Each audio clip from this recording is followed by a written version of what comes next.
Former Arkansas Gov. Mike Huckabee ripped Senate Majority Leader Charles Schumer, D-N.Y., Friday for his controversial remarks directed at members of the Supreme Court.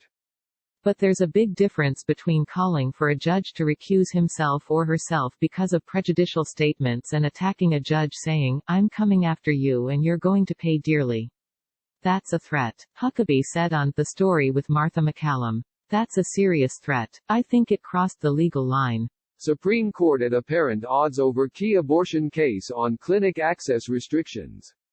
Senator Schumer, D-N.Y., appeared to issue a vague warning toward Associate Justices Gorsuch and Kavanaugh during a rally on Wednesday, as the court heard arguments in a high-profile abortion case.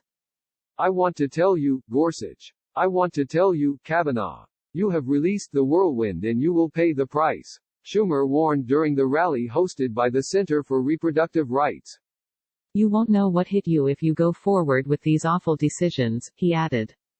Chief Justice of the United States John Roberts issued a highly unusual and forceful rebuke to Schumer soon afterward, calling his threatening remarks irresponsible and dangerous, in turn prompting Schumer's office to slam Roberts and accuse him of bias.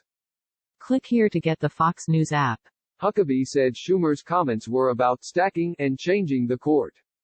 "I think this is all about the Democrats wanting to fulfill their promise, and that's to stack the court, which means, Martha, that your people, if they don't win the game, they just change the game," Huckabee said. "They change the rules of the game so that they will win it by default. This ought to scare every American into voting for somebody other than a Democrat for president.